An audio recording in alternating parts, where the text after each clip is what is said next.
Narito na ang mga pinakamalalaking balita sa One North Central Luzon ngayong Martes.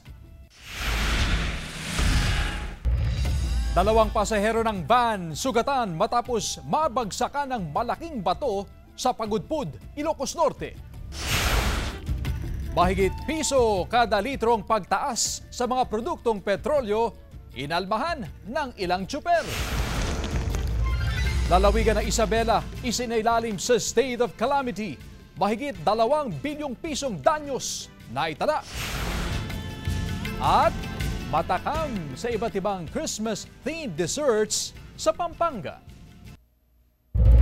Ito ang GMA Regional TV 1 North Central Luzon. Magandang hapon, ako si Chris Zuniga. Mga kapuso, umpisa natin ang balitaan hinggil sa nagpapatuloy na road elevation projects sa Dagupan City. Ilang negosyante sa Perez Boulevard ramdam ang epekto ng road elevation at konstruksyon ng drainage system sa Dagupan City. Nakatutok si CJ Turida.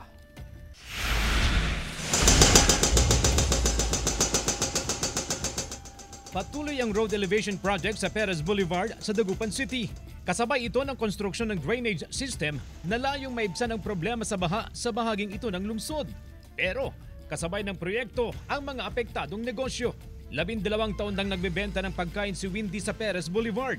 Tumumal daw ang bentahan sa kanyang pwesto dahil sa ginagawang proyekto. Malikabok, saka may mga sumisingaw, mabaho. Mas lalo nito, pagkain po yung business namin. So, nakapekto din po talaga siya. Dahil sa proyekto, nararanasan ang traffic sa Perez Boulevard. Kaya nakatutok ang mga traffic enforcer ng Public Order and Safety Office. Apektado ang mga motorista at ilang commuter. Sa traffic po, na halos lahat ng oras andun eh. Doon po talaga namamatay yung oras. Imbis na hindi ka malilate ka po. Sa traffic, nakaka-perwisyo talaga. Pero pag hindi naman traffic, okay lang. Mabilis daw ang paggawa sa proyekto ngayon kumpara sa mga nagdaang linggo kung kailan sunod-sunod ang hagupit ng bagyo. Gagawin daw ang lahat para matapos ang proyekto sa itinagdang panahon. Mabilis naman po sir dahil sa ganda naman po ng panahon. Mga 8 to 9 months sir. Ganun. Kasama si Henry Duminzil, CJ Torida, One North Central Luzon. Mahigit piso kada litro na oil price hike ng mga produktong petrolyo inalmahan ng ilang tsuper. Kaugnay ng balitang yan, may live report si Jasmine Gabriel Galban. Jasmine?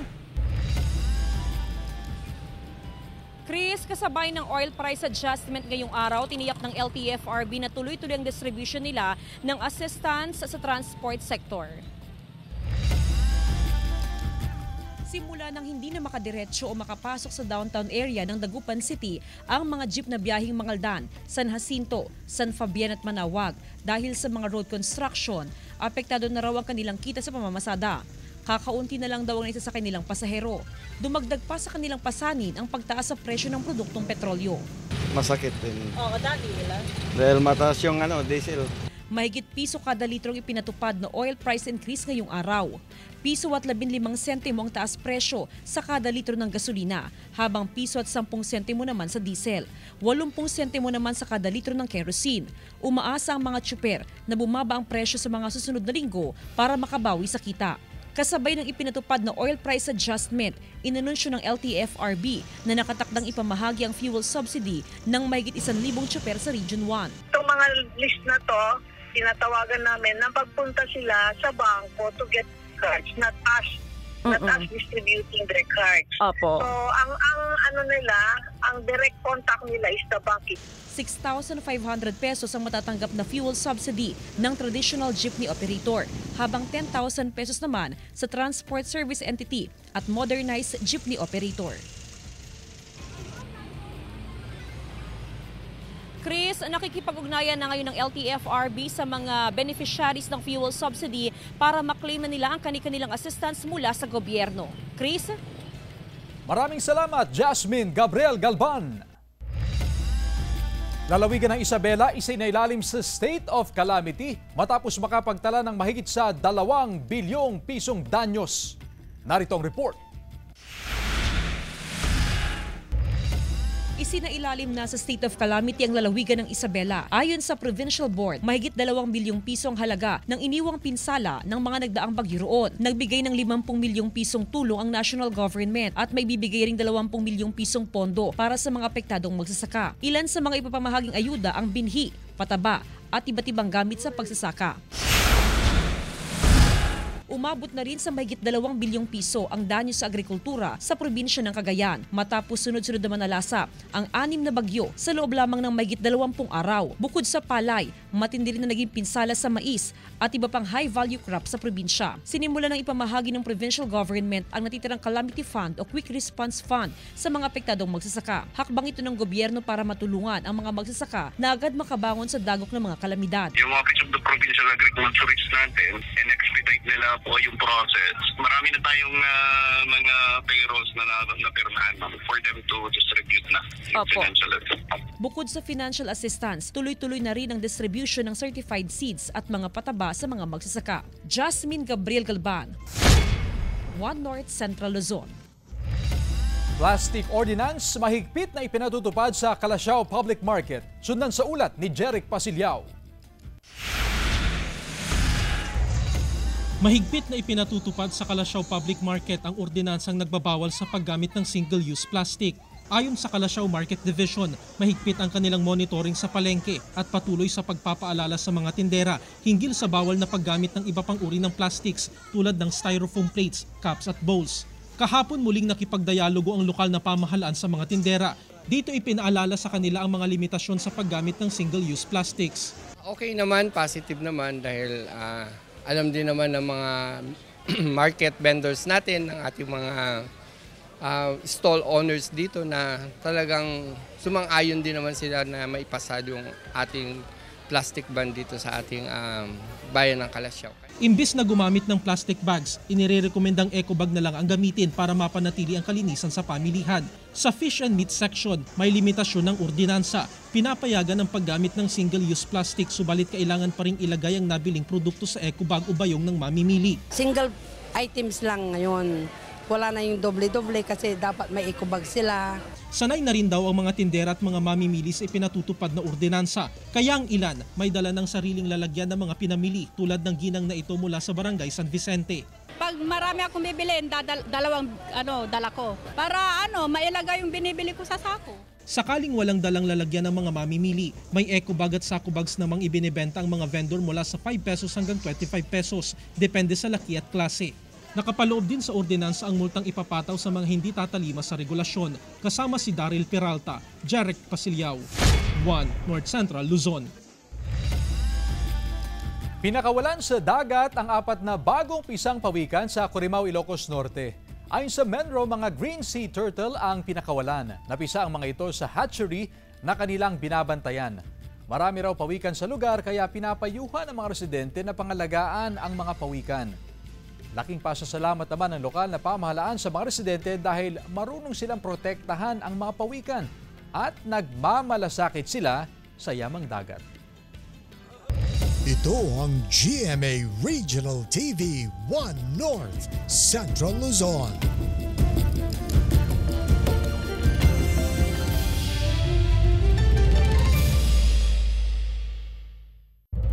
Ito ang GMA Regional TV 1 North Central Luzon. Pagpaparehistro sa barangay ng mga estudyanteng foreign national sa Dagupan City ipatutupad. Sundan sa report. Mahigpit ang monitoring ng mga opisyal ng Barangay Tapuak sa Dagupan City sa mga estudyanteng foreign national. Wala pang pinalalista ng barangay kung ilan ang mga nakatirang foreign students sa lugar. Pero bumuo na sila ng resolusyon na nag-uutos sa mga may-ari ng mga boarding house at apartment na iparehistro sa barangay ang kanilang mga tenant na foreign national. Minsan, hindi tumatanggap sila ng borders na foreigner, hindi naman nila alam yung identity. Minsan kasi may mga ginagamit lang na kunwaring estudyante Pero may mga iba palang pakay. Hindi naman daw ito pagkihigpit sa mga foreign national. Katunayan, meron pang ang foreign national desk sa barangay hall kung saan pwede silang dumulog para sa kanilang reklamo o anumang pangangailangan. Regular naman daw ang koordinasyon ng Dagupan City Police sa Bureau of Immigration para sa monitoring ng mga foreign national. Aktibo raw ang foreign liaison section ng himpilan para malaman ng mga foreign national na paso na ang visa. Batid ng pulisya ang mga insidenteng kinasasangkutan ng mga foreign student base sa mga natatanggap nilang report. Bukod sa pagkakaugnay sa illegal na droga, madalas din umano silang masangkot sa pagnanakaw. Mari po, mag-avail sila ng boarding house. Yun pala ang pakay nila, ang intensyon nila is pagnakawan yung may-ari ng bahay o kaya yung mga boarders na nandun. Kasama si Henry Duminsil, CJ Torida, One North, Central Luzon. Ilang negosyante sa food strip sa Dagupan City wala pang sanitary permit at health certificate. Tutukan sa report. Nagsimula ang food strip sa Zamora Street noong Biyernes, November 22. Bahagi ito ng kapistahan ng lungsod ng Dagupan. Ibinebenta rito ang iba't ibang pagkain sa mga nais mag-food trip sa lugar. Pero ang problema, ilan sa mga stall owner wala pang sanitary permit na requirement upang makapagpatayo ng negosyo sa lugar. Requirement din ang health certificate o ang tinatawag na blue card sa mga empleyado ng bawat stall. Ang blue card ni Vilma sa stall na ito, kailangan nilang i-renew dahil nakuha pa nila ang mga ito noong selebrasyon ng Bangus Festival. Sabay-sabay na lang to sir pag Friday. Iginiit din nila na malinis ang kanilang ibinebentang pagkain. Kasi yung ginagamit namin ng pantubig po, mineral po yun eh. Gayunman nagbabala ang health authority sa mga negosyante na maaaring ipasara ang kanilang mga stall kung hindi sila mag-comply sa health requirements. And we have to make sure that they are fit to provide yung services as food handlers. Nakatagdang magsagawa ng inspeksyon ang Sanitation Division ng CHO upang matiyak na malinis ang mga ibinebentang pagkain sa food strip. Kailangan po natin i-comply kasi po protection nyo din yon at the same time protection ng mga consumers. Magtatagal ang operasyon ng food strip hanggang Pebrero 22 sa susunod na taon. Kasama si Henry Duminsil, CJ Torida, One North, Central Luzon. Ilang student leaders naman at kanilang mentors ang nagsama-sama sa Future Change Makers Summit Philippines 2024. Narito ang report. Mula sa iba't ibang panig ng bansa, nagsama-sama ang mga student leader at kanilang mentors para sa Future Change Makers Summit Philippines 2024 na ginanap sa Makati City. Layo nitong turuan silang bumuo at magpatupad ng mga proyektong makatutulong sa kanilang mga komunidad na pupondohan ng Kennedy Lugar Youth Exchange and Study Program. To give them ideas how to implement their projects and in the long run to make it sustainable. Hopefully, in the next couple of years, forward, we hope that it will generate more interest, not only in certain alumni, but all over the country. At dahil mahalaga ang pagsasama-sama at pagkakaunawaan sa pagpapatupad ng isang proyekto, tinalakay ni GMA Network Senior Vice President and Head for Integrated News, Regional TV and Synergy Oliver Victor B. Amoroso ang mga pamamaraan ng network para maging inclusive pagdating sa storytelling sa panahon ng digital technology at ang kahalagahan nito. Kami po sa GMA Integrated News, inclusivity is not just a buzzword, no? It is a core value that influences our day-to-day operations. We strive to recognize and represent the diverse tapestry of voices, experiences, and perspectives within our communities. Inclusive storytelling allows our news teams to reach wider audiences. Mas malawak po. By embracing a variety of perspectives, we foster trust and enrich public discourse.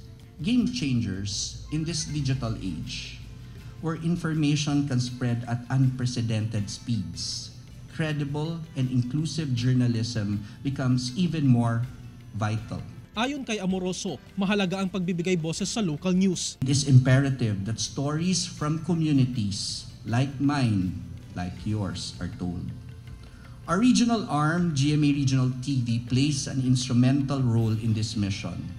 Our news teams hail from the very localities they report on. These regional narratives are not confined to local broadcast. They are integrated into our national platforms. Binanggit din ni Amoroso ang panata kontra fake news na isinusulong ng Kapuso Network kasama ang mga industry leaders, media organizations, tech giants at educational institutions na labanan ang lumalalang problema ng fake news at mapaglinlang na impormasyon. Together, let us cultivate a culture of inclusivity in storytelling, one that ensures every individual is seen, heard, and valued. Let this moment spark meaningful conversations that we should pave the way for a future where journalism shines as a beacon of hope, understanding, and unity. Ideas without action are useless. Desire to change is useless if you don't take action. Only actions lead to results. I've learned a lot from this event, how we can engage the youth in terms of some grassroots problem. And with this learnings, I wanted to foster it more to giving back to my community. Jarek Pasilyao, 1 North Central, Luzon. Samantala, isang linggong school-based immunization isinasagawa sa Mangaldan, Pangasinan. Silipin sa report. Sunod-sunod ang pagdating ng mga grade 1 pupil sa school clinic ng Mangaldan Central School para magpabakuna. Malawakan ang ginagawa ng Department of Health na school-based immunization. Target na mabakunahan ang mga grade 1, grade 4 at grade 7 learners kontra human papillomavirus o HPV, diphtheria, tetanus, measles, rubella at cervical cancer. Uplift their health, ma'am, kasi uso ngayon ang mga sakit.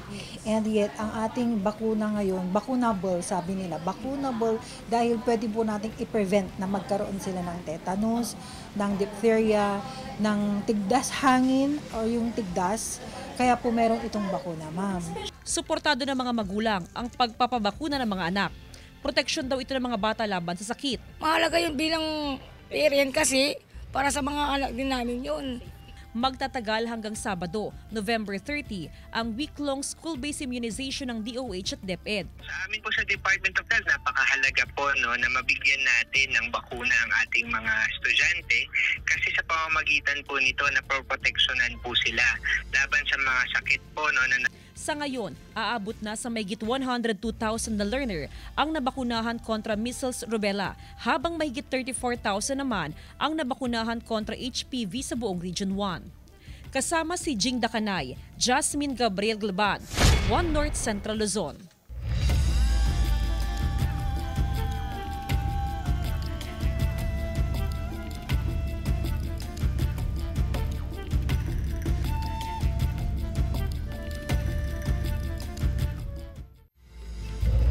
Ito ang GMA Regional TV 1 North Central Luzon.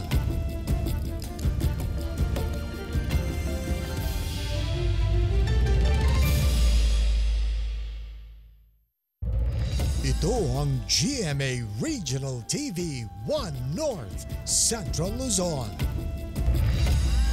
Basag ang bintana ng van na yan matapos sa mabagsakan ng malalaking tipak ng bato sa Barangay Panjan sa Pagudpud, Ilocos Norte. Sugatan ng 2 pasahero ng van. Itinakbo sa ospital ang isa sa mga sugatang pasahero matapos mapuruhan sa buka. Dahil naman sa naitalang rockfall, pinag-iingat ang mga motorista na dumaraan sa lugar. Opisyal na listahan ng mga kandidato sa nalalapit na 2025 midterm elections inilabas na ng COMELEC. Tutukan sa report.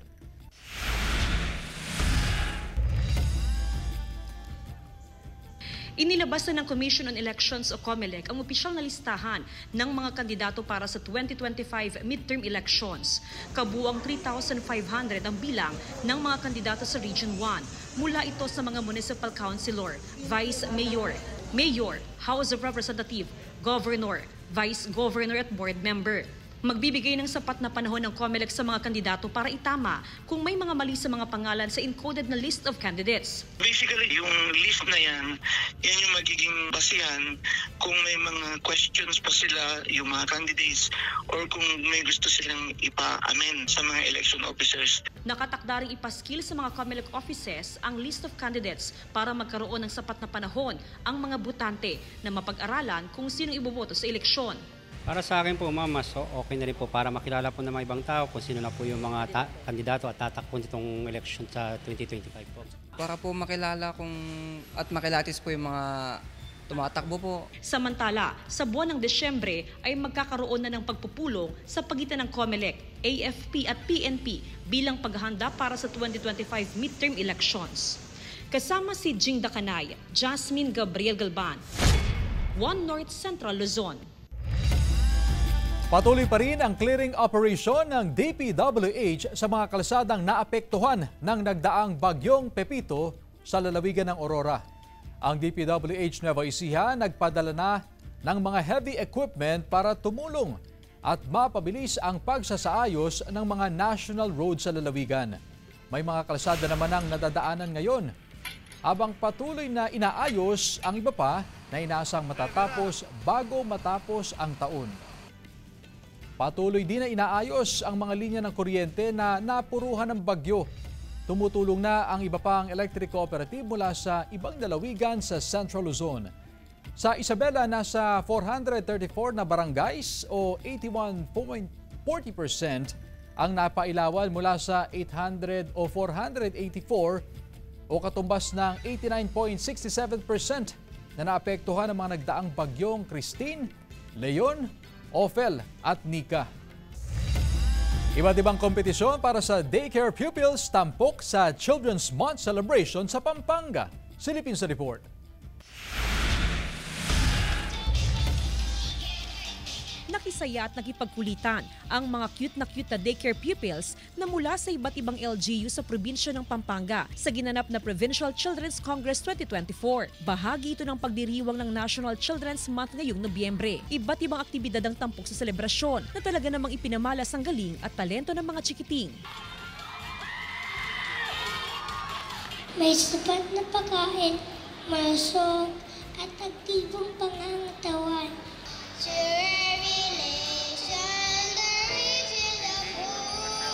Bukod sa mga chikiting, all out din sa kanilang performance ang mga #1 supporters nila na sina Mommy at Daddy. Tulad na lang ng 33 anyos na mommy na si Joanne na nag-absent daw para lang makitang performance ng kanyang anak. Kahit gaano ka-busy ka, kapag sa bata talaga, kailangan priority lang talaga po. Kahit anong ginagawa mo, na importante kasi sila po yung inspirasyon namin. Ayon sa LGU, layo ng okasyon na ipakita ang bawat bata ay may karapatan sa ligtas at masayang paglaki, malayo sa anumang uri ng pang-aabuso at karahasan. Alam naman natin ang mga bata ay di ba dito nagsisimula yung foundation ng ng tao, di ba? Kaya dapat mahalagaan natin sila, dapat lagi silang protektado, ligtas sa anumang sakuna. Itong mga to, nabuhayin nga ako ng pag-asa because meron pa pala, pwede pa pala nating ituro sa kanilang arts. The discipline of arts is very important sa kabataan ngayon. Bawat winner ay nakatanggap ng certificates at cash prizes. Jasmine Gabriel Galban, One North Central Luzon.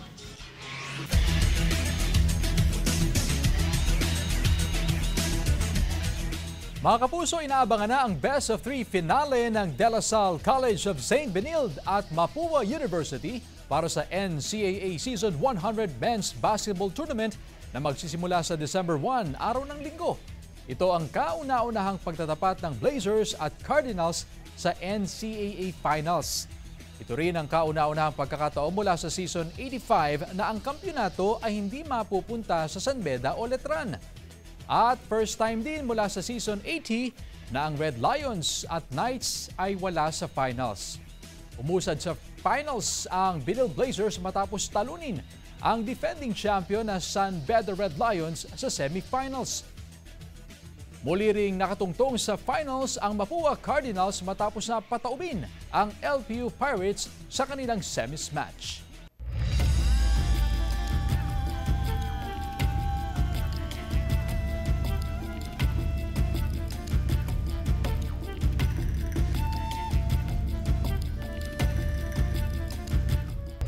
Ito ang GMA Regional TV 1 North Central Luzon.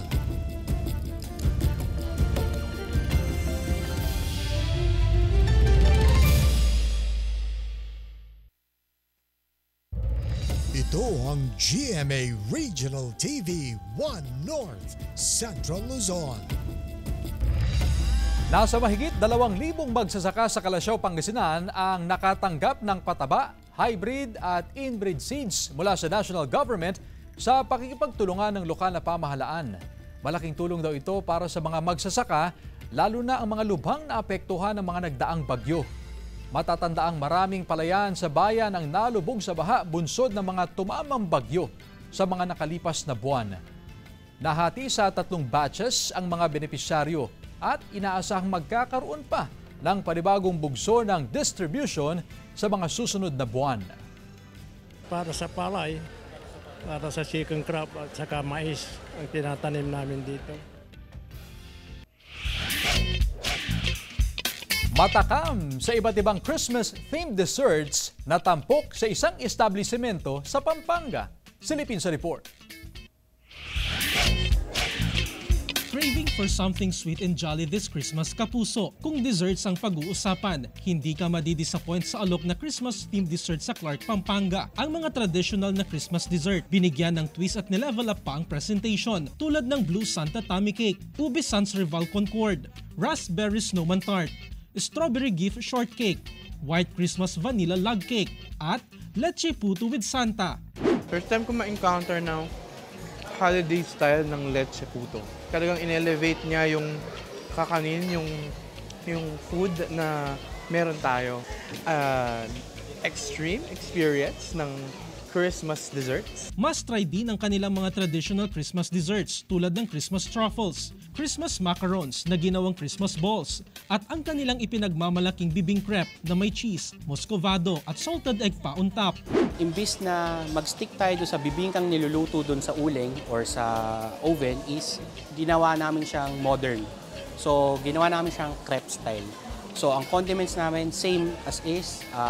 Lahat ng components na meron is yung muscovado, salted egg, at saka yung cheese natin is nandun. Mas mabilis siyang gawin, yung lasa niya nandun pa rin. Ang mga dessert na ito ay pwedeng mabili sa kanilang gift box. Pero ang kagandahan nito, bukod sa mabubusog ka na, makatutulong ka pa dahil ang proceed ay idodonate sa isang charity. Jarek Pasiliao, 1 North Central Luzon. Mga kapuso, 29 days na lang. Pasko na. Samantala, mapapanood niyo po ang episode na ito at iba pang pinakahuling lokal na balita sa official website ng GMA Regional TV, www.gmaregionaltv.com. Pwede rin kayo bumisita sa aming official YouTube channel, GMA Regional TV, at i-click ang subscribe button para sa pinaka-mainit na balita mula sa mga rehiyon. Nais din namin pasalamatan ang mga kapuso sa Hilaga at Gitnang Luzon, maging ang mga kapuso natin abroad. Dahil sa GMA Regional TV, Local News Matters. At yan ang mga pinakamalaki at pinakahuling balita sa Hilaga at Gitnang Luzon. Maraming salamat sa pagsama sa amin pati na ang mga kapuso sa ibang bansa na tumutok sa mga balita sa rehiyon. Ako po si Chris Zuniga. Kami ang GMA Regional TV, 1 North Central Luzon. Buong puwersa para sa mas malaking misyon at mas malawak na pagdilingkod sa bayan.